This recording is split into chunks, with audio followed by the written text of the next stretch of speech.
आता आपण बघूयात महत्त्वाच्या 9 बातम्या। सावित्रीबाई फुले पुणे विद्यापीठात गांजा सापडल्याप्रकरणी रवींद्र दंगेकर सुषमा अंधारेंची कुलगुरूंच्या कार्यालयात धडक। तोंडाला काळं फासलं तर चालेल का? आक्रमक होत दंगेकरांकडून तातडीनं गुन्हा दाखल करण्याची मागणी।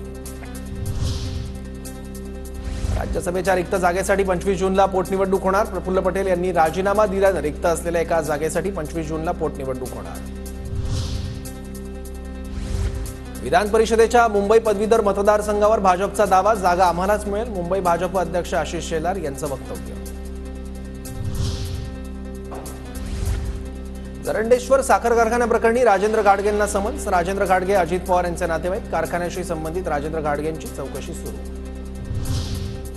मुख्यमंत्री शिंदेंकडून कोस्टल रोडची पाहणी। कोस्टल रोडवर काही ठिकाणी पाण्याची गळती। प्रशासनाला कोस्टल रोडच्या दुरुस्ती संदर्भात शिंदेंच्या सूचना। लोकसभेच्या निकालानंतर भाजप संघटनात्मक फेरबदल करणार। लोकसभेत काम न केलेल्या पदाधिकाऱ्यांना घरचा रस्ता दाखवणार। आमदार खासदारांप्रमाणे पदाधिकाऱ्यांचे रिपोर्ट कार्ड तयार करण्यात येणार। पुणे शहरात 10 जूनपर्यंत मनाई आदेश लागू। कायदा सुव्यवस्था आणि अनुचित प्रकार टाळण्यासाठी मोर्चे, धरणं, आंदोलन, उपोषण करण्यास मनाई।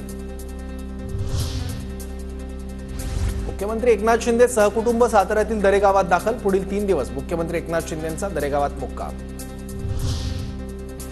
अकोल्यात बियाणे खरेदीसाठी आलेले शेतकरी आक्रमक। बियाणे मिळत नसल्यानं शेतकऱ्यांकडून कृषी अधिकाऱ्यांना घेराव।